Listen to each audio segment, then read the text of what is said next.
sehingga dia tidak mampu untuk mengangkat batu itu. Maka apapun jawabannya tetap salah, maju kena, mundur kena. Dalam Islam kita mengenal istilah ini bukan masalah mungkinkah, bisakah, karena kita bicara tentang entitas tertinggi yang mana tidak ada halangan, tidak ada yang mampu melarang kehendaknya kalau dia berkehendak. Masalahnya adalah apakah yang disebut sebagai Tuhan ini ketika menyatakan dirinya tidak pelin-pelan, dirinya teguh pendirian, dirinya maha mulia, mengingkari perkataannya, jawabannya kalau iya, maka dia bukan Tuhan. Itu dia. Makanya harus ada istilah pembelajaran ontologis atau ilmu hakikat di sini. Apa sih bedanya Tuhan dengan manusia? Teman-teman Kristen kita belum sampai di taraf untuk bisa menjelaskan apa beda Tuhan dengan manusia. Mohon maaf saya harus katakan ya, teman-teman Kristen biasanya diskusinya stuck di tempat. Karena apa? Mereka tidak bisa bedakan mana Tuhan, mana manusia, apa arti mengurapi, apa arti anak Allah untuk Yesus. Mereka tidak punya definisi sama sekali tentang hal itu. Bang Yanto putus-putus suaranya Bang Yanto.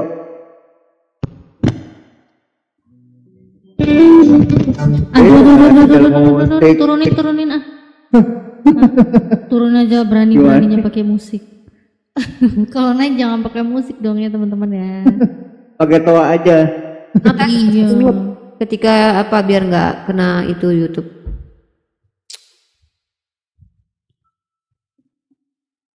Silakan Mbak Fani, silakan naik aja sini.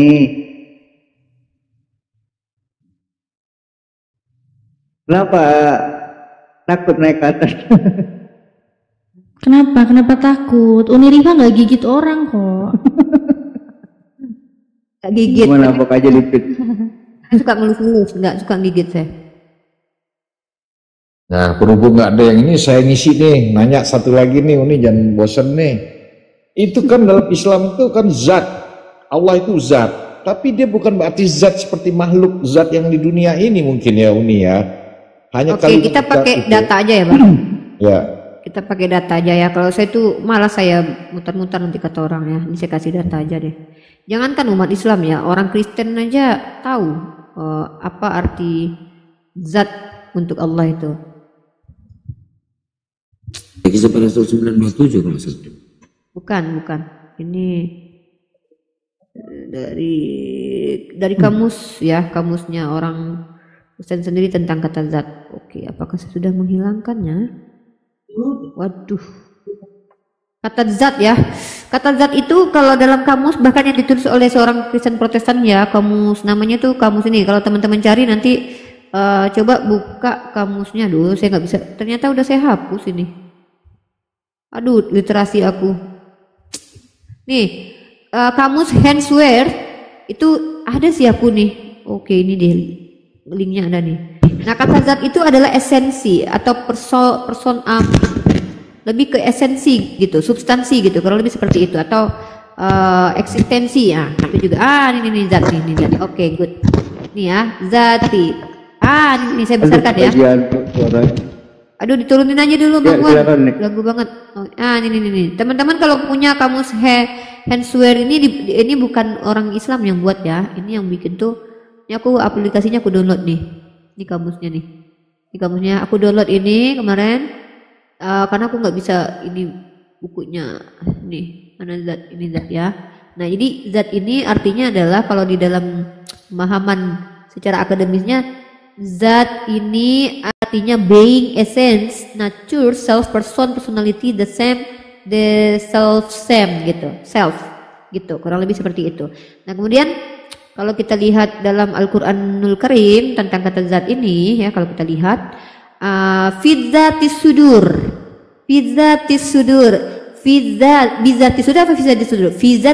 di dalam apa yang ada. Nah, sesuatu yang ada. Apa? Zatis sudur, di dalam hati apa yang ada? Ada yang bisa menjiwantahkan apa yang ada dalam hati? Abstrak. Guys. Ya, jadi begitu. Jadi sesuatu yang ada, sesuatu yang eksis, sesuatu yang bukan berarti dia harus. Jadi zat ini kan secara konsensus disepakati oleh seluruh manusia untuk menjiwantahkan hal yang ada. Dan masalahnya ada itu yang manusia bisa tangkap adalah hal yang terindrakan. Tetapi kenyataannya tidak semua yang ada itu harus terindrakan. Masalahnya gitu. Berarti Ini secara saintis, ini sains ya. Anda kalau belajar, kalau orang-orang sains itu antara ruang dari inti atom, kalau sudah dikaji akan ada ruang kosong yang mana ini tidak terjewantahkan sama sekali. Dalam ranah sains saja ada hal begini. Iya, jadi tidak sama dengan pengertian dengan zat yang ada di dunia kan. Zat, pengertian kalimat zat Allah itu ya Uni ya. Gini, bahasa Indonesia ini bahasa yang menyerap bahasa lain lalu dimaknai secara subjektif. Contoh, kata kalimat itu diambil dari bahasa Arab. Makna asli dari kata kalimat itu artinya apa? Artinya adalah kata. Tiba-tiba di Indonesia buka KBBI apa arti kalimat? Kumpulan kata. Nah, makam itu artinya tempat dalam makna aslinya. Diambil dalam bahasa Indonesia dipadankan dengan kata kuburan dalam makna aslinya. Peri, gini dulu Peri. Aduh. Pak Peri, itu Pak Peri ya. Nah, jadi itu kenapa Al-Qur'an itu tidak boleh mengikuti bahasa Indonesia seperti Bible. Coba lihat Bible, kenapa revisi terus tafsirannya? Karena Bible-nya mengikuti bahasa baku. Bahasa yang harus mengikuti Al-Quran adalah bahasa yang muncul belakangan. Al-Quran itu akan tetap seperti itu. Ya, tidak ada yang boleh mengganti kata istiwa itu. Istiwa tetap istiwa. Jadi dalam Islam yang disebut Al-Quran adalah lafaz Arabnya. Sementara ketika dia diterjemahkan bahasa Spanyol, Inggris, Portugis, Indonesia itu terjemahannya. Kalau memang Al-Quran dengan terjemahan sama, ngapain dikatakan terjemahan? Buang saja kata terjemahan. Sama. Kalau memang Tuhan adalah manusia, ngapain pakai kata manusia? Pakai kata Tuhan. Kita semua Tuhan. Sepakati itu. Jangan dikhianati pernyataan itu. Kurang lebih seperti itu. Ya, jadi bahasa Al-Quran itu kan masih terjemahan mentah nih ya. Perlu penafsiran kan. Dengan beberapa cabang ilmu, bukan ditelan mentah-mentah aja berarti ya terjemahan Al-Quran itu nih. Karena Al-Quran bahasa langit, Bang. Bahkan bahasa Arab itu sendiri ada amiyah dan sah. Ini konon kita bicara tentang bahasa Al-Quran. Bahasa Arab saja ada bahasa yang baku, ada yang bahasa tak baku. Bahasa Indonesia, lu gue, itu saya dengan kamu beda. Bo dengan apa? Bentar Uni, ini kayaknya ada teman Kristen yang masuk ya kayaknya. Oh iya, silakan. Jadi biar Iya, Pak Pendeta ini, Pak Pendeta. Biar yang teman Kristen. Selamat malam Pak Peri. Oke, sedikit saya ya. Bang Santo mau buka? Ya, Bentar, sebelum saya turun, saya cuma mau bawa ini. Ini dibawa ini tentang zat-zat ya. Padahal tadi sudah dijelaskan ya. Zat, dal ya, zatihi gitu loh. Nah, sementara di dalam kitab kalian, di dalam bukan kitab Biblos. Nah ini Kisah Para Rasul, ini catat di bawah ya, yang di bawah oten catat. Kisah Para Rasul 17:29 banyak. Ibrani 1 nomor 3, Ibrani 10 nomor 1 gitu loh. Ini kita lihat zat. Ini. Maka oleh sebab ini, kita lihat ya TL. Maka oleh sebab kita dijadikan Tuhan, tiadalah patut kita menyangkakan zat Tuhan. Ini zat JAT loh ini. JAT. Nah ini kalian ini kalau di sini zat ya. Nah ini sebenarnya Tuhan kalian itu zat atau roh. Begitu loh. Jadi jangan cuma oten-oten itu zat. Ah, ini zat ini tuh. JAT ini banyak. Ibrani 3 nomor 1 sedikit ya. Baru saya izin turun pamit ada urusan sedikit. Ibrani 3 number. Nah ini telan ini. Ini telan ini. Nah ini Ibrani 3 nomor 1 TL juga ya.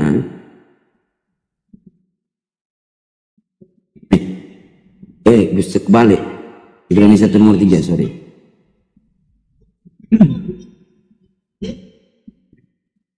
Ini telan ini. Ibrani 1 nomor 3. Kita lihat di TL. Nah ini kemuliaan Tuhan dan zat Tuhan. Ini zat lu. Nih, OTN di bawah lihat. JAT ini zat. Ini JAT ini zat padat, cair atau gas ini. Ini JAT ini. Kalau di dalam apa tadi dijelaskan ya, zat gitu loh. Nah, ini oke, itu aja ya. Nangis. Ngau. Iya, kasih. Silakan Pak Ferry. Ada yang mau disampaikan Pak Ferry? Silakan. Oke, Bang Wan semua, ini saya pamit dulu ya. Saya kebetulan baru Assalamualaikum masuk, warahmatullahi wabarakatuh. saya kebetulan baru masuk, tapi kalau setelah lihat judulnya dari mana Yesus Tuhan? Ya, silakan. Ya. Dari mana Yesus Tuhan? Ya, sudah dari sononya Yesus Tuhan. Ya, karena apa yang Yesus bisa lakukan itu juga yang bisa dilakukan oleh Allah. Ya, tidak ada satu oknum yang bisa melakukan seperti yang Yesus lakukan. Yesus melakukan seperti apa yang Allah lakukan, makanya dia adalah Tuhan dari sononya. Kalau pertanyaannya dari mana Yesus Tuhannya, dari sifat-sifat yang dimiliki oleh Yesus itu sendiri. Jadi dari sifatnya kita bisa melihat bahwa Yesus itu adalah Tuhan. Kalau saya ya tadi sempat mendengar tentang terjemahan. Kalau saya mau tanya kepada orang-orang Muslim, tanpa terjemahan, saya pikir kalian tidak akan memahami Al-Quran. Coba saja tidak ada pertama kali diterjemahkan Al-Quran ke dalam bahasa Indonesia. Apakah Anda mau paham? Ya kan? Semua ketika mereka juga berdakwah, ketika mereka membacakan Al-Quran misalnya bla bla bla bla yang artinya ya selalu diterjemahkan. Coba Anda ke pulau terpencil yang tidak menggunakan bahasa Arab. Apakah Al-Quran itu tidak akan diterjemahkan? Pastilah akan diterjemahkan. Ya, kecuali Anda memang lahir di Arab dan menggunakan bahasa Arab. Tetapi selama Anda bahasa Arab bukan bahasa ibu Anda, pastilah Al-Quran itu akan diterjemahkan. Ya, jadi semua sebetulnya itu terjemahan ya, kecuali Anda orang Arab asli, Anda tidak menggunakan bahasa ibu bahasa Indonesia, Anda menggunakan bahasa ibu bahasa Arab, ya itu bukan terjemahan. Tetapi ketika Al-Quran itu berada di pelosok di mana bahasa Arab bukan bahasa ibu bahasa Anda, ya pastilah diterjemahkan. Ini sebenarnya tuh ngebahas apa sih dari tadi? Kan ditanya Yesus tuh Ya dari saya mana? tadi sempat Tuhannya itu dari mana? bahasa gitu. bahasa apa Bawa Al-Quran, itu cuma bahasanya tambahan saya. diterjemahkan ini itu sebenarnya aduh. Jadi sononya katanya Mbak, cuma nggak ada datanya. Jadi sononya jadi mana Pak? Silakan Pak. Mending itu asal langsung usulnya datanya. Tuhan atau mengenai terjemahan maksudnya siapa ini si John siapa namanya? Itu terjemahannya tadi saya hanya tambahkan karena saya mendengar tadi akhir mungkin Rifa mengatakan terjemahan lah, jadi saya sambung saja itu. Ya, tapi kalau topiknya dari mana Yesus Tuhan, biarin Bang lato-lato biarin. Oke, kita sapa dulu ya. Ada Bang Ardiansa. Assalamualaikum Bang Ardiansa. Waalaikumsalam warahmatullahi wabarakatuh. Oke. Warahmatullahi wabarakatuh.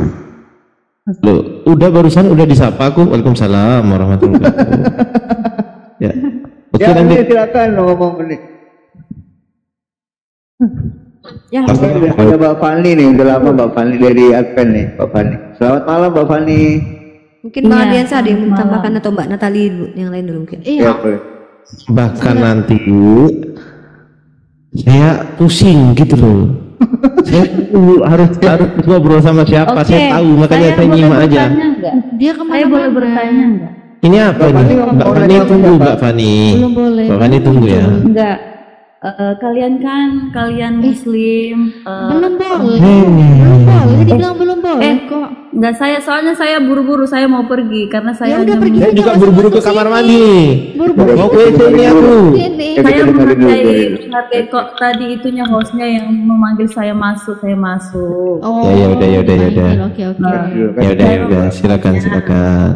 Apakah bagi kami kan Yesus itu adalah Kristus Tuhan. Bagi kami itu Yesus itu adalah Tuhan. Apakah Yesus itu ada langsung dia menyatakan dia adalah Tuhan? Apakah pada saat itu akan banyak orang percaya? Sedangkan Tanya ke dia tuh siapa dia orang? Nggak tahu nih. Enggak, pada di Alkitab kita aja sama seperti kalian, banyak yang menolak Yesus. Di tempat kita nggak ada Yesus. Woi, Nggak ada Bapak. gimana sih? Tempat Di sini nggak ada Yesus di Quran. Kan? Maksudnya di Alkitab saya juga Ya. banyak juga yang menolak Yesus. Karena apa? Karena dia datang dan bukan langsung ke Allahannya. Kalau ke Allahannya dia datang, maka apa akan terjadi? Gitu loh. Tuhan itu langsung bilang, enggak, masa Tuhan itu bilang, oh saya Tuhan, saya Tuhan. Seakan-akan itu kan kayak apa namanya ya? Menurut kalian aja Berarti aku ikutin sebentar ya. Iya, maksudnya Lanjut aja. menurut orang di kita juga ya, bukan kalian doang yang menolak Yesus. Bahkan di Alkitab saya juga, menurut sejarah, banyak yang menolak Yesus seperti orang Yahudi. Mereka hanya percaya hanya ada Allah dan hari Sabat. Mereka tidak percaya dengan Yesus. Jadi bukan kalian doang yang menolak Yesus ya. Jadi Ya, dengan oke, iman Bapak ini udah. menerima Bapak ini Yesus udah ya. belum? Pertanyaannya apa coba? maksudnya dia apa gitu loh. Poin pertanyaannya apa ini? Iya, maksudnya apa? Mbak Fani, poinnya apa? Menuhankan Yesus kamu nangis itu maksudnya apa sih pertanyaannya? Kayak Itu apa sih? gini, apa Mbak Nasri nggak apa-apa. Bapak Janganlah nih, tunjukkanlah saya setuju sama kalian Bapak itu nih. seorang, kalau kalian benar-benar Muslim yang Enggak, baik, maksudmu yang apa, soleha, Mbak? Kita dari tadi kayak dengerin gini sifatnya kamu. berdebat, bukan seperti inilah sifat yang Loh, berdiskusi. apa siara ini? Enggak. Maksudnya apa? Kalian itu memaksakan kehendak kalian itu dengan agama kalian ke orang lain. Kalau kalian tidak menerima, kalian itu apa? Kita tuh nanya Mbak, kamu tuh nanya apa Mbak Yu Enggak, yang sudah cantik, diperlukan. yang terhormat. Di Kristen, tadi dari Kristen kan sudah menjawab, Ya, Bapak. kalian tidak puas.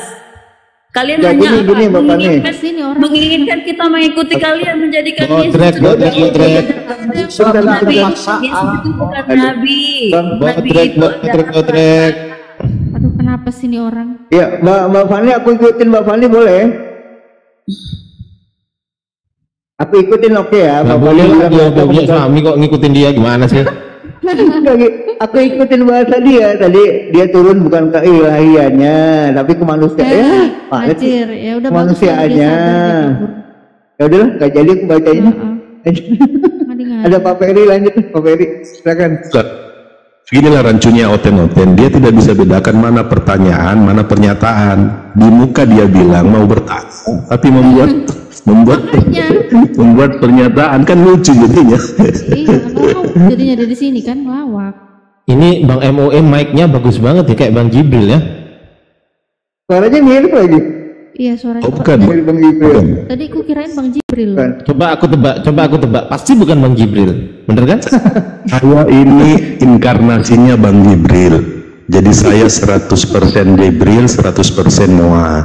Oh, begitu ya. Siap. Lanjut. Iya. Kembali ke itu. Ada teman lama nih Bro Admin. Lama lagi. Biar dilanjutin host, biar dilanjutin Mbak Natali sama si Iya, silakan. Ferry. Ya, Oh enggak, aku tadi udah sih. Cuma ini aja sebelum dilanjut sama teman-teman yang lain ya, sama guru-guru di sini. Tadi dia bilang, sebelum cek dulu audio saya. bagus, mantap. bagus. Ini mau ngomong nih, saya dari tadi Bang Anggur belum ngomong. Bentar Bang, ini nanti dilanjutin ya Bang ya. Tadi dia bilang kan gini Bang, katanya Yesus itu Tuhan dari sononya. Dalilnya mana? Oke, langsung dilanjut Bang Anggur. Dari tadi Bang Anggur nungguin loh, belum ngomong-ngomong. Sebelumnya begini, kita lanjut yang tadi aja ya. Tadi Yesus ini Tuhan daripada segala Tuhan. Markus. Halo. Malam. Ya, gimana Pak Ferry? Ya, silakan. Ini aku gede. Jadi Pak Ferry. Silakan. dalilnya di Lukas pasal 2 ayat 10 dan 11 betulnya. Ya, silakan dibaca Pak, biar mau dengar Pak. Silakan.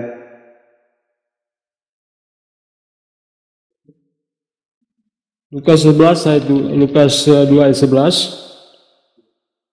Ya, silakan. Lalu kata malaikat itu kepada mereka, jangan takut sebab sesungguhnya aku memberitakan kepadamu kesukaan besar untuk seluruh bangsa. Hari ini telah lahir bagimu juru selamat, yaitu Kristus Tuhan di kota Daud. Host, bangunin aku kalau ketiduran ya. Lanjut. Udah?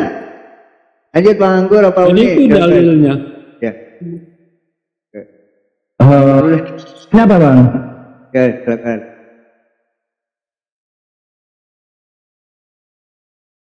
Perikopnya apa itu perikopnya? Perikopnya kelahiran Yesus. Ya, kelahiran Yesus ya. Sorry, sebentar. Perikopnya itu gembala-gembala. Abang dengan nanti perikop Bang. Perikop ini tidak berbicara ya, kalau di Tuhan. pasal 2 ayat 1 memang kelahiran Yesus itu. Kemudian di ayat 8 gembala-gembala. Tidak ada Yesus Tuhan kan perikopnya. Abang jangan, ini harus sesuai konteks Bang, sesuai perikop.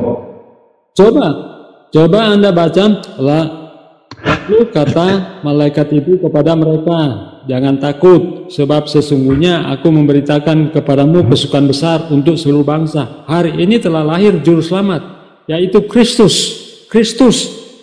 Siapa itu Kristus? Ya Yesus. Apakah ada Kristus yang lain di Alkitab? Banyak. Jadi gini Bang, poinnya gini Bang, di situ itu kan bukan Tuhan tapi kurios, itu adalah Tuhan ya. Tapi makanya itu sesuai dengan perikop bahwa Yesus itu bukan Tuhan Bang, tapi Tuhan ya. Nah seperti itu Bang. Kita lanjut Bang, tadi Bang, saya tertarik tadi melanjuti apa yang disampaikan oleh Bunda Natalia ya. Yesus dibilang Tuhan karena menghakimi Bang. Betul Bang? Oh Yesus disebut Tuhan bukan cuma dia menghakimi, tetapi dia akan orang mati di akhir zaman. Kemudian dia Tuhan itu karena dia akan memberikan upah hidup yang kekal. Tidak ada nggak apa-apa. Nanti kita satu-satu aja Bang. Tadi poinnya, Yesus menghakimi. Padahal saya tidak menyebutkan Yesus menghakimi. Enggak, tadi ada teman saya, temannya Abang. Kita lanjut aja Bang, biar diskusinya enak yang di bawah Bang ya. Jadi Yesus itu katanya menghakimi karena maka dari itu bisa menghakimi karena dia makanya jadi Tuhan. Kan begitu. Nah, kalau bicara menghakimi, Abang baca Yohanes 3 ayat 17, sebab Allah mengutus anaknya ke dunia bukan untuk menghakimi dunia. Ingat, melainkan untuk menyelamatkan dia. Nah, mana yang benar ini? Jadi dua-duanya betul sebetulnya. Dua-duanya betul. Saja menyelamatkan. Dia itu adalah juga hakim dan sekaligus menyelamatkan orang. Nah, ini bukan, dia bilang bukan untuk menghakimi loh Bang. Bagaimana sih Abang nih? Dia bilang Yesus datang ke dunia bukan untuk menghakimi.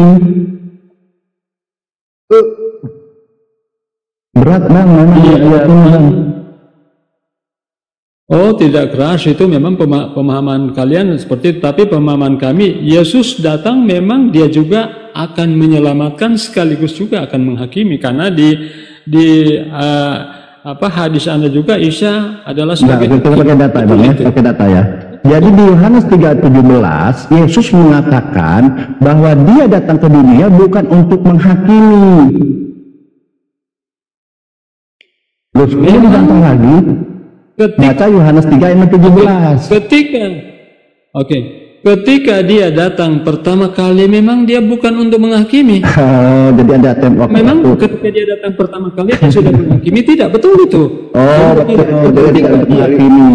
Nah kemudian untuk menyelamatkan, mencari orang yang berdosa, menebus dosa. Tetapi ketika dia datang pada kali yang kedua dia akan menghakimi dunia. Gitu.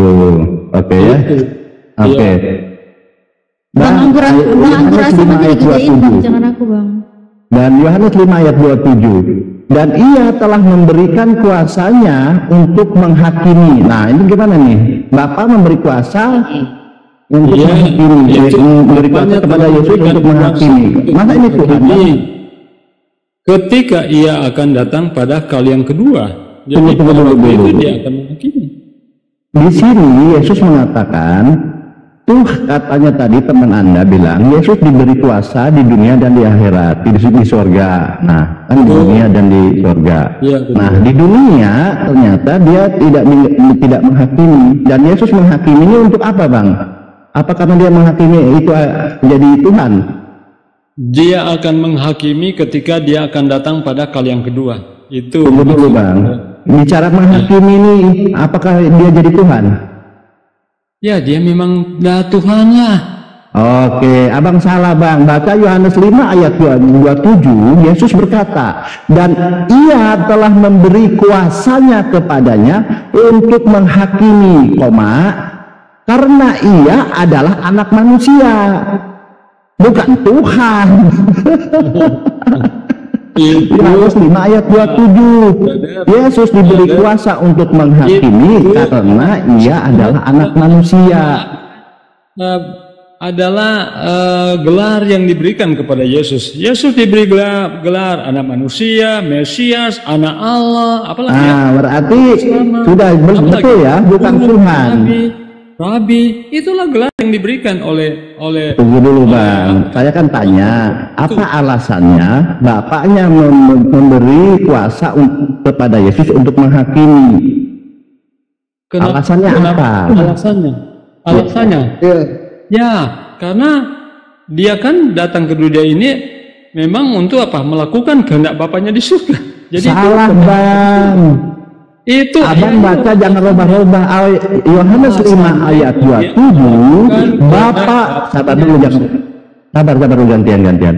Jadi salah abang mengatakan demikian karena ayatnya Yohanes 5 ayat 27, Bapak telah memberi kuasanya untuk menghakimi. Ya kan? Karena apa alasannya? Karena Yesus adalah anak manusia. Yang ditambah-tambah Bang. Bukan, Yesus bukan hanya sekedar anak manusia. Enggak, ini ayat jangan ditambah-tambah, jangan dirubah-rubah. Anak Allah. Dia juga adalah Allah itu sendiri. Dia adalah Tuhan. Jadi memang banyak gelar yang dimiliki oleh Yesus. Bukan cuma sebagai anak manusia, tapi dia juga adalah sebagai Tuhan. Makanya di Lukas pasal 1 ayat Lukas pasal 2 datang sebagai manusia atau sebagai Tuhan? Malaikat sendiri yang mengatakan Yesus datang sebagai manusia atau sebagai Tuhan? Dia datang sebagai manusia tetapi dia adalah Tuhan. Pada hakikatnya dia adalah Tuhan. Saya tanya, Yesus datang sebagai Tuhan atau sebagai manusia? Dia datang sebagai manusia tetapi pada hakikatnya dia adalah Tuhan. Hakikat itu apa sih? Namanya hakikat itu yang sebenarnya. Hakikat berarti sebenarnya Tuhan. Yesus. Jadi sifat yang dimiliki oleh Yesus yaitu kealahan. Dia punya sifat kealahan. Makanya itu sifat, bukan hakikat. Beda dong sifat dengan hakikat. Gimana sih orang ini? Sifat dengan hakikat itu beda. Sifat itu pemalas, rajin, itu sifat. Kalau hakikat itu yang sebenarnya, kalau kalian mengatakan Yesus adalah manusia, hakikatnya Tuhan, berarti Yesus itu Tuhan. Ya memang Yesus itu adalah Tuhan juga. Jadi berarti kamu bidat. Jadi begini ya. Tunggu dulu, kamu bidat karena Yesus bilang di Yohanes bilang, sebab banyak penyesat telah muncul dan pergi ke seluruh dunia yang tidak mengaku bahwa Yesus Kristus telah datang sebagai manusia, itu adalah penyesat dan antikristus. Berarti kan penyesat. Yang sebetulnya yang penyesat yang mengatakan bahwa Yesus itu tidak disalib. Kenapa? Jangan Yesus disalib. Tetapi kemudian muncul nabi yang mengatakan bahwa dia tidak disalib atau itu gampang, memang Yesus tidak disalib, nanti gampang. Dulu kita ini di sini antikristus itu menurut Alkitab adalah antikristus itu adalah sebab di 2 Yohanes nomor 1 nomor 2 Yohanes 1 nomor 7, sebab banyak penyesat telah muncul dan pergi ke seluruh dunia yang tidak mengaku bahwa Yesus Kristus telah datang sebagai manusia, itu adalah si penyesat dan antikristus, bukan tentang penyaliban ini. Betul juga itu. Nah, jadi, betul berarti kalian ya. Alhamdulillah. Berarti kalian penyesat. Yesus datang ke dunia ini memang sebagai manusia, tetapi dia itu adalah Allah. Nggak ada di sini. Yohanes 1 ayat tulisnya maksudnya itu loh Pak. Yohanes 1 ayat 14. Waduh, Yohanes 1:14 itu daging ya. Nah, firman yang menjadi daging manusia. Jadi orang tidak mengakui dia Allah. Saya mau tanya sedikit gini, apakah dia kan Tritunggal, ada 3, yaitu Yesus dari Allah kan? Ya Yesus itu adalah Allah juga. Dia adalah Allah Di yang mana Yesus adalah Allah? Dia datang ke dunia ini adalah manusia, sebagai manusia, tetapi dia pada hakikatnya adalah Allah itu. Yesus itu hamba. Lihat di Matius 12. Kalau dia cuma hamba, tidak mungkin akan membangkitkan orang mati di akhir zaman. Coba Anda tunjukkan satu dalil hamba akan membangkitkan orang mati di akhir zaman kecuali Allah. Mana Yesus membangkitkan? Itu dalil. Dia juga membangkitkan orang mati, Pak. Mana sorry bang, sorry. Mana Yesus membangkitkan orang mati? Ayatnya di mana? Oke. Baca Yohanes pasal 6. Oke, Yohanes. Nah, nanti saya ajari. Yohanes berapa? Yohanes 6 ayat 40. Yohanes 14. Sorry. Saya ajari kamu ya. Kamu pernah nggak membaca di Halodoc sindrom Lazarus? Yohanes 6 ayat 40. Saya baca. Sebab inilah kehendak Bapakku, yaitu supaya setiap orang yang melihat Anak dan yang percaya kepadanya beroleh hidup yang kekal, dan supaya aku membangkitkannya pada akhir zaman. Tidak ada satu oknum yang bisa membangkitkan orang mati. Nggak ada itu. Di sini mana faktanya Yesus itu membangkitkan orang mati di mana? Faktanya lah Lazarus itu. Kamu bicara Lazarus ayat berapa itu? Baca di Yohanes, brother. Kamu nggak baca dari ayat 2. Itu waktu dia di dunia ini ya. Itu Lazarus kamu nggak baca dari ayat 2-nya. Tetapi akan datang waktunya dia akan membangkitkan orang mati. Kamu tadi bilang faktanya Lazarus. Yohanes 6 ayat 40. Kamu tadi mengatakan Lazarus buktinya. Ya betul. Lazarus dibangkitkan tuh ayat berapa? Sudah dibangkitkan oleh Yesus. Kamu baca Lazarus, pernah baca nggak Yohanes 11 itu? Ya pernah lah. Oke, Yohanes 11 itu apa kata Yesus di ayat sebelumnya? Baca saja. Intinya Yesus. Yesus ini kamu sebelum saya lari ke sen ya tentang sindrom Lazarus ya. Di mati di sini ada, kamu baca di Halodoc itu ada sindrom Lazarus. Kenapa dijadikan oleh orang medis, orang kedokteran, ada istilah sindrom Lazarus ya. Kamu nanti pelajarilah itu sindrom Lazarus. Nah, kamu baca ya bahwa tentang Lazarus mati itu dibangkitkan oleh Yesus, padahal itu Bapaknya yang membangkitkan ya. Kamu ayat dari awal, baca dari ayat sebelumnya. Yesus yang membangkitkan Lazarus. Semua orang Kristen itu paham. Terus kamu baca ayat 4, tahu nggak itu? Saya baca ayat 3 dulu ya. Saya baca ya. Oke, saya ajari kamu ya. Dan Lazarus yang sakit itu, ayat 3, adalah saudaranya. Kedua perempuan itu mengirim kabar kepada Yesus. Tuhan maksudnya di sini ya, bukan Tuhan di salah satu tafsir. Dia yang engkau kasihi sakit. Oke, ayat 4 apa kata Yesus? Ketika Yesus mendengar kabar itu, dia berkata, penyakit itu tidak akan membawa kematian. Paham? Baca terus. Itu poinnya dulu. Yesus berkata bahwa penyakit itu tidak akan membawa kematian. Baca terus, jangan sampai situ, brother. Loh iya, itu kamu paham nggak? Bahwa ketika ada kabar bahwa Lazarus sakit, Yesus berkata penyakit itu tidak akan membawa kematian, tetapi akan menyatakan kemuliaan Allah, sebab penyakit itu anak Allah akan dimuliakan. Artinya di sini poinnya tentang mati dan bangkit. Tadi kita garis bawahi ini tentang mati. Dia bisa membangkitkan Lazarus. Itu intinya juga. Betul itu. Iya betul. Di sini Yesus kenapa di ayat 4 mengatakan dia, apakah Yesus ini sedang berdusta atau dia tidak tahu bahwa kondisi Lazarus? Tidak ada yang ada dusta, dia memang tahu dia itu, brother. Di mana di sini Lazarus mati coba? Baca terus ayatnya. Ya kamu buktikan ke saya, kamu bilang. Baca terus ayatnya. Jangan cuma di situ, baca terus. Iya, kamu baca sudah di mana? Makanya saya minta datanya bahwa Yesus mengatakan di ayat 4 bahwa penyakit itu tidak akan membawa kematian. Berarti kamu berdusta, apa Yesus yang berdusta sini? Perikopnya saja Lazarus dibangkitkan. Baca ya, perikopnya tidak. Bukan, ya dibangkitkan dari tidur. Kamu baca Halodoc di situ tentang sindrom Lazarus. Kematian itu ada 3, ya. Kematian itu orang bilang ada mati suri lah kalau istilah sekarang. Coba baca di Halodoc, sindrom Lazarus. Jadi kematian itu ada 3, ya. Tentang 4 hari. Apakah ada orang mati suri 4 hari? Berapa hari aja bisa, itu yang merasakan berbulan-bulan juga. Itu di dalam kajian itu kedokteran di Halodoc ada istilah sindrom Lazarus.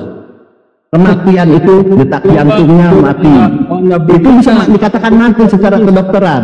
Makanya Yesus mengatakan di ayat 4, ini sesuai dengan medis loh ya.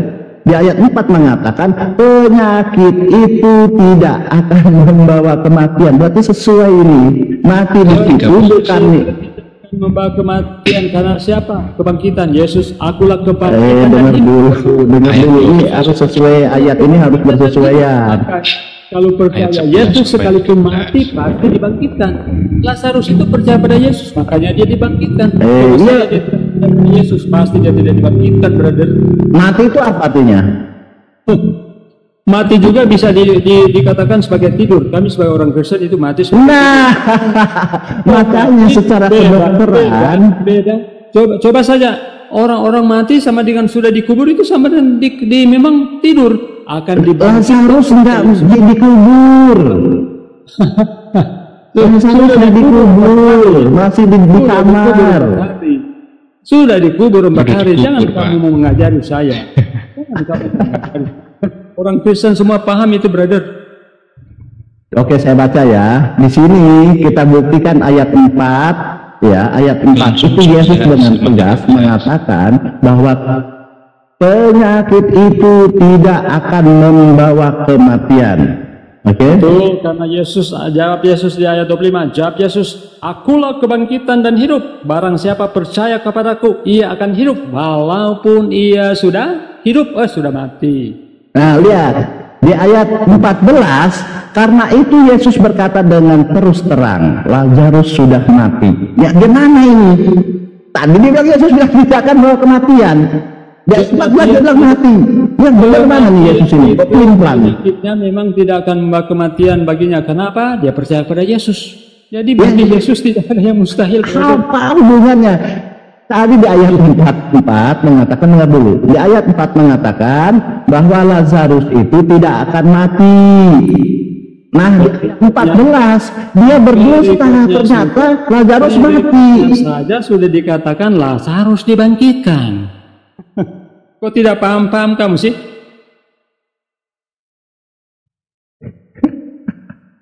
Kenapa di ayat 4 Yesus mengatakan bahwa dia tidak akan mati? Kenapa di ayat 14 bilang Lazarus sudah mati?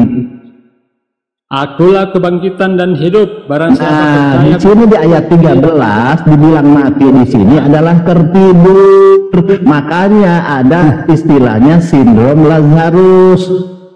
Kematian itu di sini bukan kematian tentang rohnya meninggalkan jasadnya, tidak. Memang orang Kristen itu percaya seperti itu. Orang makanya kamu itu mati ini apa? Saya kan tanya, mati di sini apa? Orang mati di definisi mati apa di sini? Bagi orang Kristen dan orang mati di kan berbeda. Definisi mati di sini apa? Mati, orang mati ini dia sudah kembali ke nafas. Jadi ketika dia mati, tubuhnya itu kembali kepada tanah dan nafas itu kembali. Sebenarnya gini loh teman-teman, kalau kita merujuk kepada ayat 4 dengan 14, kalau kita berbicara sains itu akan ketemu, ya. Tetapi kalau tidak dengan sains, ini kontradiksi. Di sini Yesus telah bohong.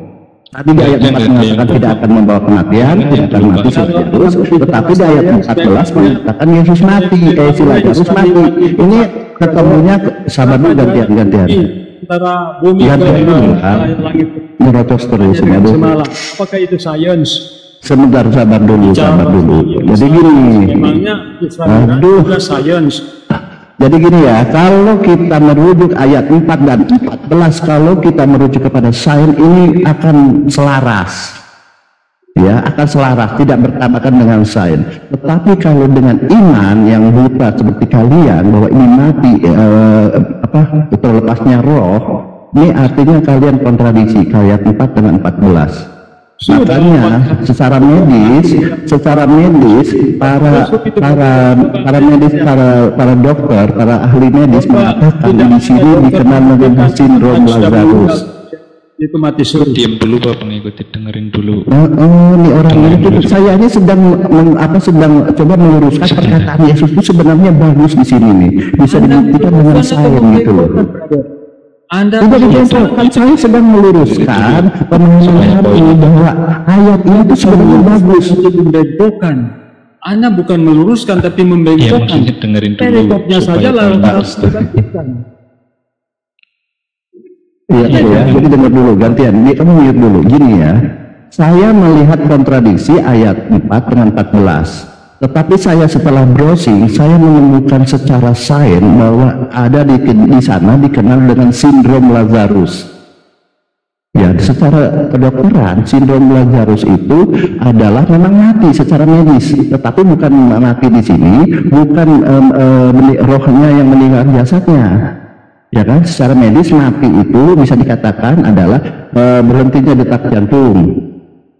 Darah yang berhenti itu banyak, ada 3 kalau saya tidak hafal ya, saya nggak sempat buka dulu. Nah itu dikatakan mati juga karena di ayat 13 dikatakan, tetapi maksud Yesus ialah tertidur dalam arti mati, tertidur, mati juga tertidur.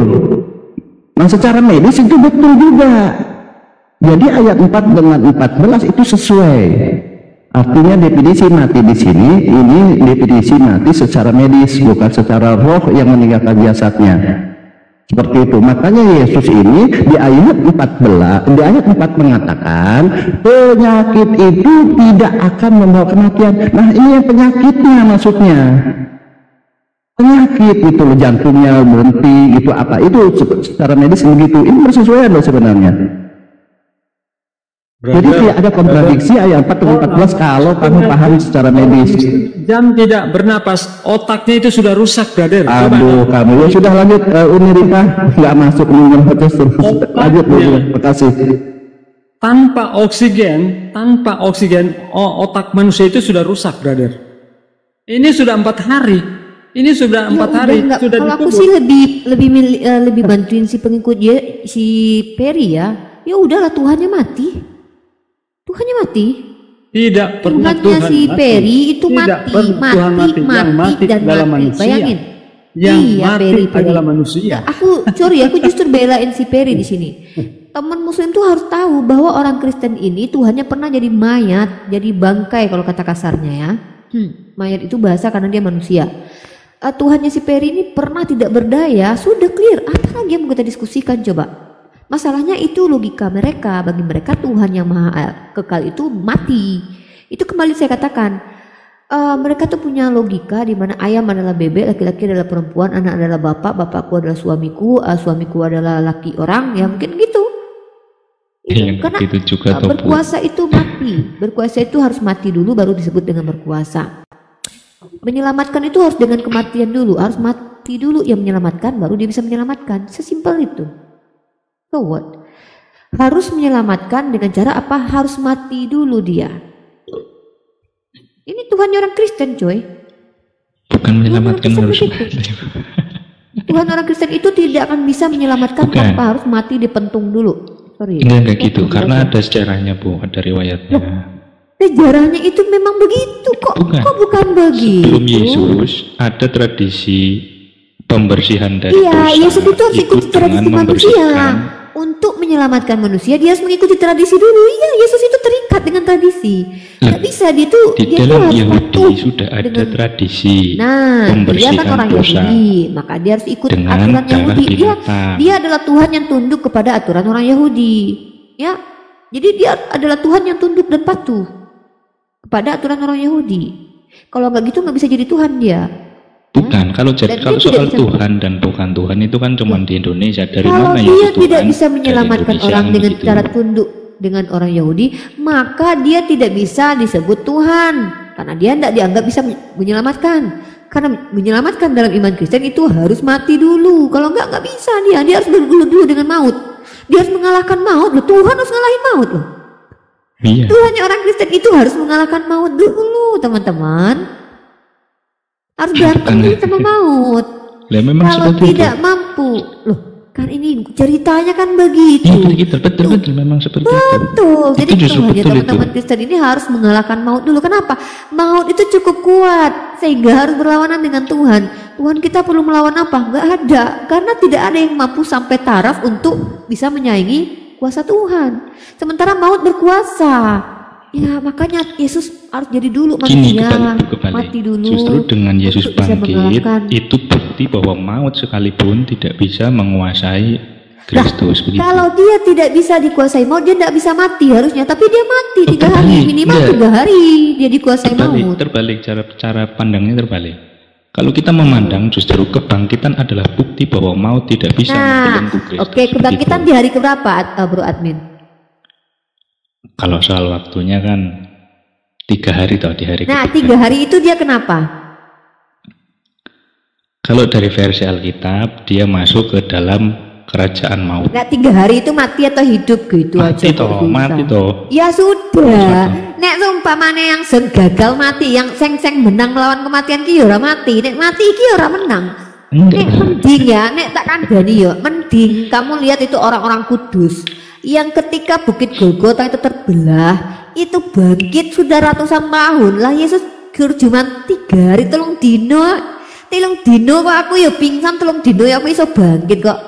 3 dino orang ya apa jenenge iki koma, 3 bulan iso bangkit wafatnya kok. itu ada cerita yang panjang loh Bu. Aku ki lagi ngobrol tentang sesuatu yang konsepnya logika. Kalau kita bicara banyak orang-orang yang mana dia itu ketiduran badannya wes rusak, tiba-tiba bangkit di bulan kesekian. Lah Yesus cuma 3 dino, cuma 3 hari kok. Apa hebatnya? Epimenides itu 57 tahun ketiduran di goa, bangkit kemudian jadi peramal. Lah Yesus apa hebatnya? Guru cuma 3 dino. Orang-orang kudus berapa pirang-pirang tahun? Orang kudus kuwi nek ratusan tahun wes meninggoy bangkit lagi. Kulitnya wes nggak eneng, dagingnya wes rusak. Lah apa maksudmu? Nek orang kudus ki bangkit sak tulang-tulangnya dhewe sing jalan.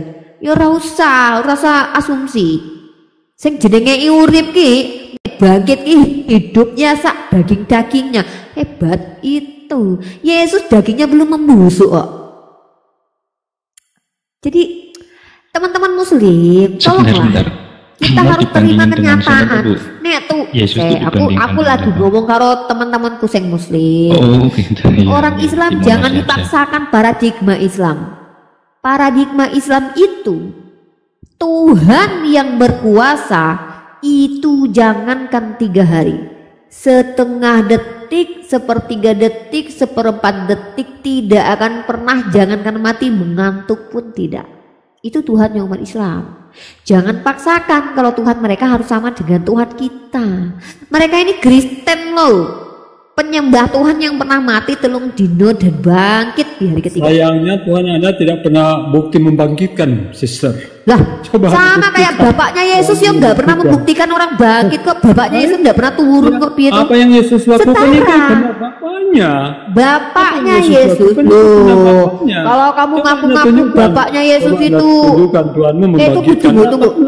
Tuhan kamu itu bukan Tuhannya kamu itu bukan bapaknya Yesus loh. Tuhan kamu itu Yesus. Kamu itu penyembah anak, bukan penyembah bapak dan Tuhannya Yesus. Kami ini penyembah bapak dan Tuhannya Yesus. Loh, kamu tuh cuma sekelas penyembah anak. Bisa meyakini bahwa Anda bisa dibangkitkan, sedangkan dia tidak pernah membangkitkan. Gini ya.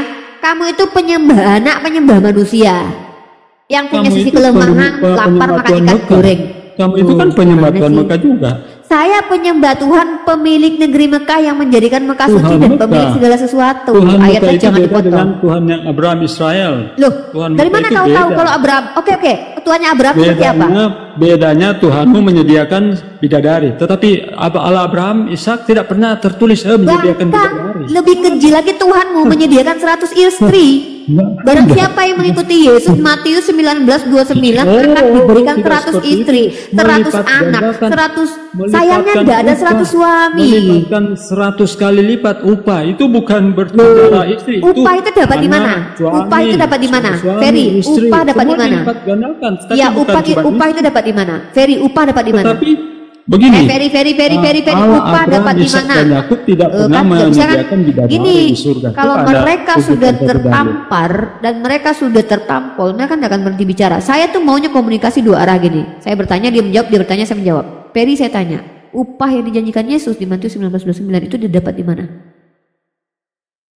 Kenapa? Upah yang diberikan Yesus di Matius 19:29 itu didapat di mana? Oke, nah ini ya. Saya nggak mau. Oke, jadi begini, jadi begono. Ini dalil. Saya Ferry. Aku capek Fer. Aku pengen yang udahlah to the point aja. Pertanyaanku opo ya dijawabnya kayak gitu. Pertanyaanku adalah, tolong Ferry dengarkan ini bahasa Jawa medok, tapi bahasa Indonesia juga ini ya. Cuman medoknya aja. Aku tanya sama kamu Pak Ferry. Ketika Yesus menjanjikan di dalam Matius 19:29 yang kata istri bahkan dihilangkan di LAI itu, yang kata gunaikanya tapi tidak ada kata suami, pertinyi ini itu di mana dikasih Yesus?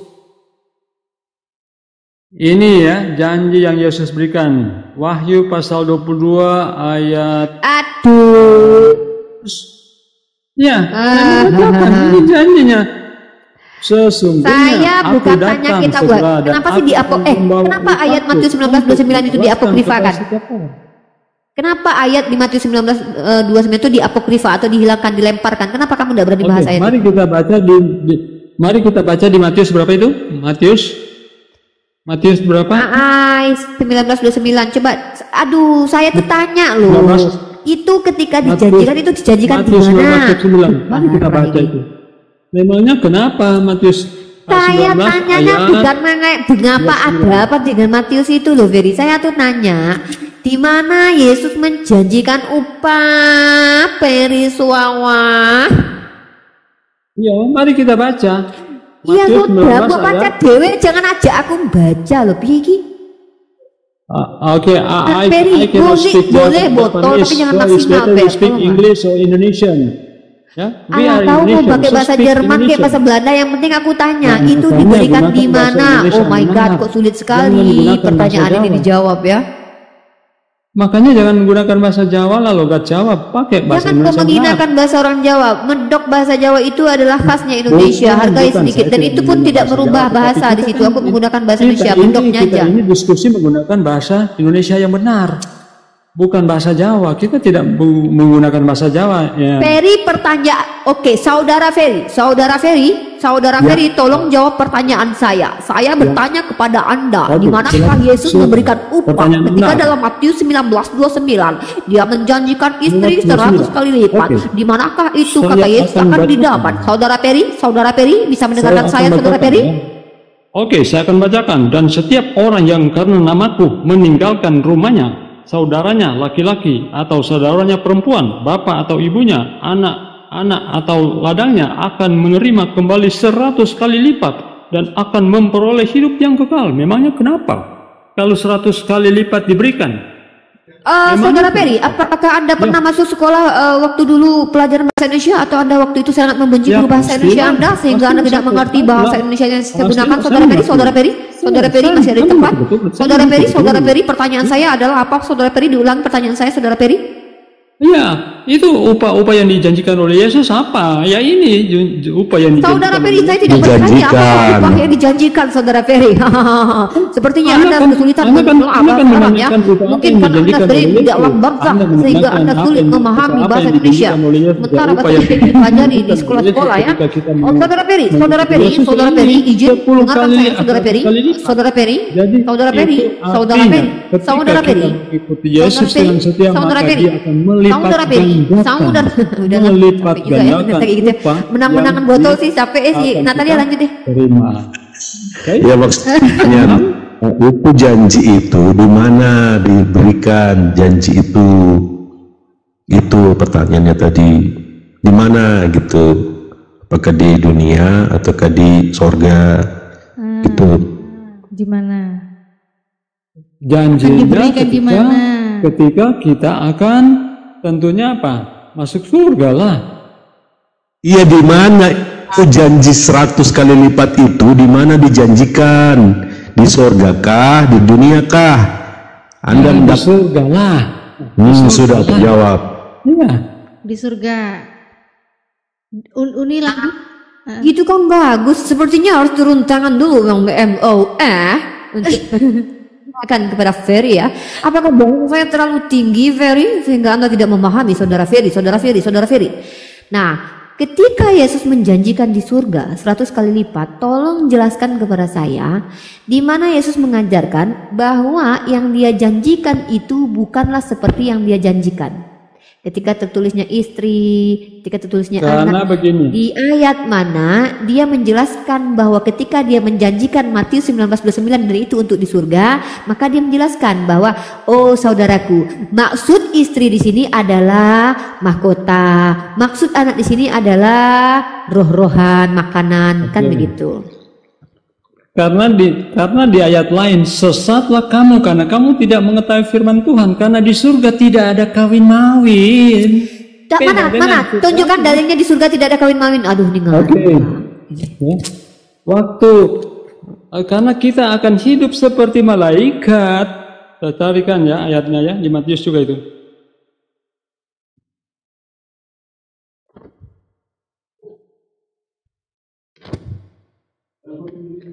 Kamu sesat ya.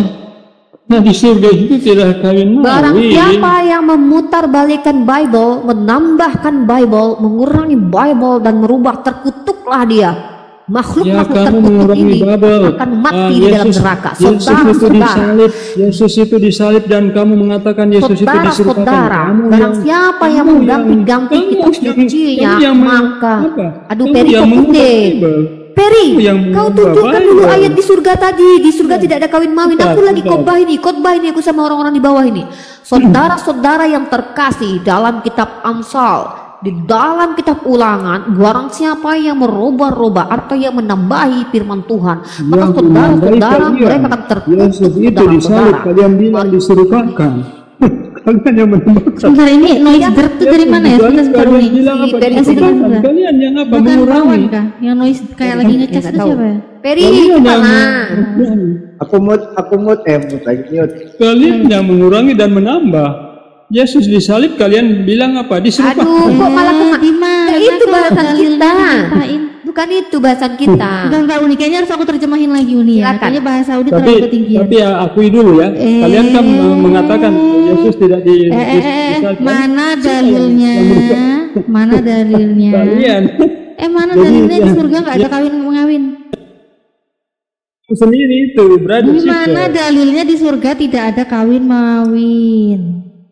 Sebentar saya carikan ayatnya. Dari tadi kayak ngomong mulu. Datanya mana? Ngocos ya terus. Iya. Terus tadi ingat ya Uni ya, tadi yang dia bilang yang di Matius 19 ayat 29 itu katanya kan menerima upahnya itu kan di surga katanya tuh nih. Assalamualaikum Bang Hos. Buat apa di surga? Ya, buat apa? Ya. Buat apa di surga 100 istri itu buat apa ya? Nah, makanya. Buat apa itu? Buat pajangan kah? Mana dalilnya? Di surga nggak ada kawin Terus tadi dia bilang itu upahnya itu buat di surga.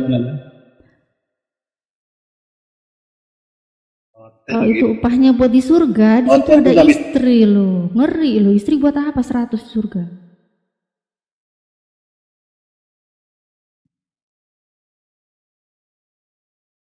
Mic-nya dimakan. Mic-nya dimakan tuh, mic-nya dimakan.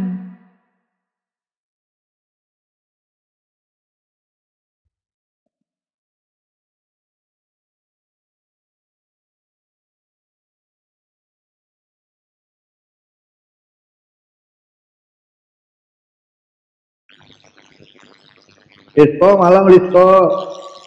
Bang Wan, HP-nya dicas ya? Bang. Oh iya iya. Malam untuk semua kakak saya, bang, semua kawan saya juga. Oh iya. Ya udah, sekarang ini Rizko. Mau sekarang? Yang maksudnya Matius 19 ayat 29 itu bang, 100 istri maksudnya gimana itu? Kau ini Kristen nggak? Iya Kristen kak. Sorry. Ya Kristen cuma nggak menyembah Yesus. Ya, coba Rizko baca saja. Nanti Rizko yang berhak menjelaskan kepada kami. Coba Anda jelaskan itu. Jadi kita akan uji. Jadi ketika Anda buka Matius 19, 29, maka Anda jelaskan ayat itu, maka kami akan uji setiap penjelasan Anda itu. Dari mana dapat penjelasan itu? Apakah relate dengan tekstual? Karena gini, kebanyakan teman-teman Kristen membahas kontekstual itu kadang kabur dari tekstualnya. Dan saya ingin tahu siapa yang mengajarkan itu. Jadi satu, kamu dapat pengajaran dari mana? Kedua, apakah ajarannya relate dengan tekstualnya? Yang ketiga adalah apakah konsep yang kamu sampaikan nanti tentang penjelasan itu betul-betul masuk dalam ranah sisi-sisi keilmuan. Kita bahas saja, jelaskan saja itu. Iya ya kak, tadi ini sudah saya baca Matius 19 ayat 29. Dan setiap orang yang karena namaku meninggalkan rumahnya, saudaranya laki-laki ataupun saudaranya perempuan, bapak atau ibunya, anak-anak atau ladangnya akan menerima kembali 100 kali lipat dan akan memperoleh hidup yang kekal. Ulang lagi. Dan setiap orang yang karena namaku meninggalkan rumahnya, saudaranya laki-laki atau saudaranya perempuan, bapak atau ibunya, anak-anak atau ladangnya akan menerima kembali 100 kali lipat. Kamu tahu tidak, terjemahan yang kamu baca itu telah terjadi distorsi yang sangat-sangat fatal. Kenapa? Menghilangkan satu kata yang ada di dalam teks aslinya, itu kata geneika. Itu kata istri. Saya akan bukakan kepada kamu ya. Iya. Kalau kita lihat, Natali bisa bantu nih untuk jelaskan bisa Uni. Udah ready, udah gemes aku dari tadi nih. Sabar yang lapar. Oke. Aku gedein dulu ya. Taram. Nah, ini kan yang terjemahan ya Bang Rizko punya ya Bang, ya kan? Iya. Nah ini sama ya Bang ya terjemahannya. Iya, Sebelum Abang lihat original teks, ini sebenarnya Bang terjadi banyak sekali perubahan terjemahan Bang. Di sini sempat terciduk Bang, ditulis istri. Nih ya, LT 2008. Sebentar, jangan begini dulu, begitu dulu ini, jangan begini dulu. Aku mau begitu. Nah, santai aja Kak, santai. Iya. Sharing. Iya Bang Rizko. Iya. Terus di sini Bang Rizko. Terus sebentar. Hati-hati buka cam dek pakai hijab ya dekku. Tadi nggak ada cam ke mukaku kan? Nggak ada ya? Aman. Nggak ada kan? Nggak ada cam ke aku kan? Ya aman ya. Bikin panik aja.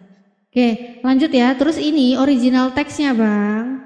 Nah, aku bukakan nih. Matius ya 19:29 ini sumbernya Bible Hub. Nah, di sini memang ada kata istri Bang. Nih, gunaika. Gunaika ini wife.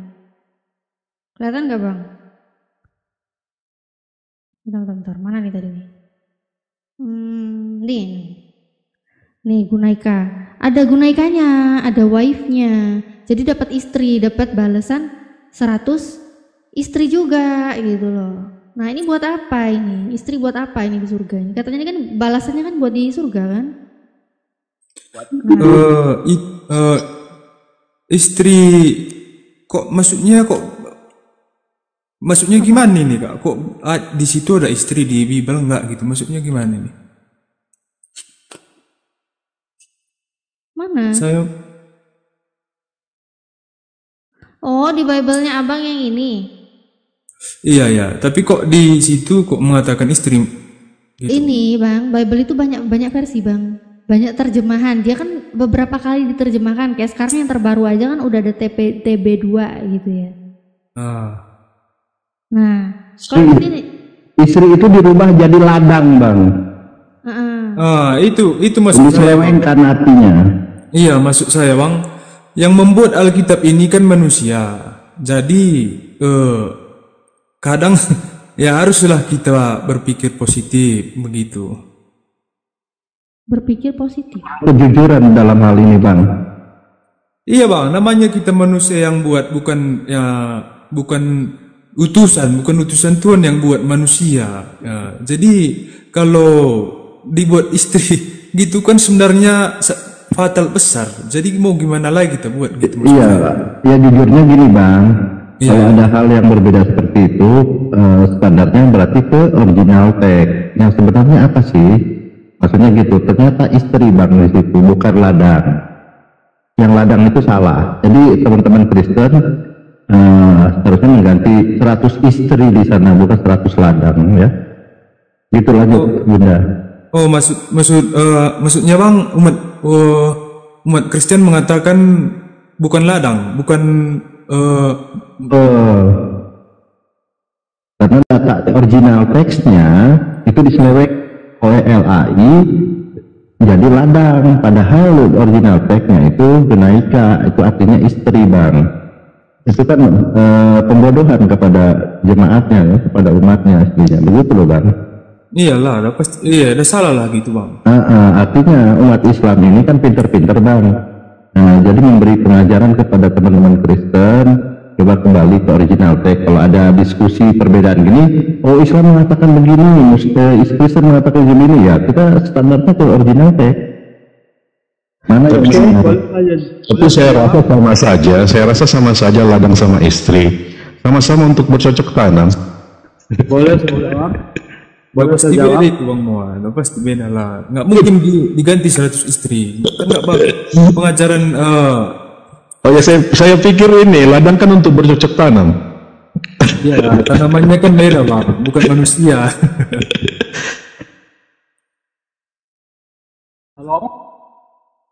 Halo? Oh iya, Bang, lanjut, Bang. Saya menjawab ya. Belokkan lagi silahkan. Untung di surga itu tidak ada kawin mayat. Mari saya tunjukkan di Markus pasal 12 ayat 18 mulai ya. Ini pertanyaan orang Saduki tentang kebangkitan. Oke. Markus apa? Markus pasal 12. Banyak cemen itu. Ayo Uniripa aja lah. Oke. Saya baca mulai dari ayat 18 ya. Sebelum kamu baca, kamu sekolah bahasa Indonesia nggak? Dulu. Oke. Saya akan baca. Kamu baca kan? Saya paham itu. Kamu dulu di sekolah belajar bahasa Indonesia tidak? Tadi saja Anda nggak bisa jawab. Lanjut. Jawab. Markus berapa, Markus berapa? Halo. Markus berapa? Markus 12 ayat 18.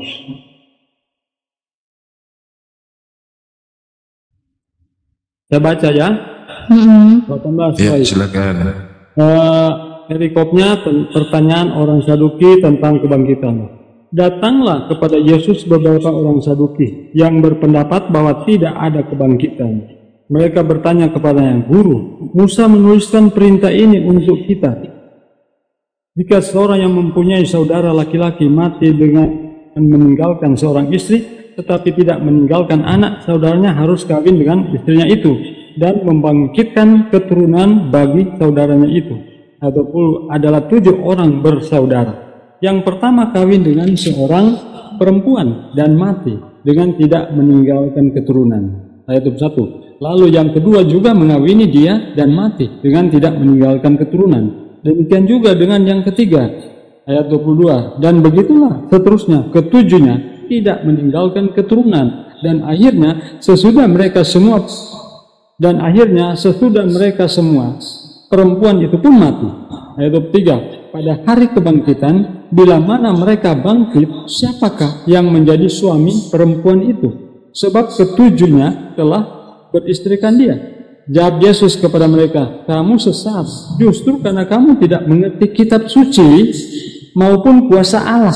Sebab apabila orang bangkit dari Tuhan yang sebenarnya, anak Allah sebagai anak Tuhan, tidak ada itu dalam pengajaran dia kepada masyarakat maupun surga itu tidak kawin-mawin.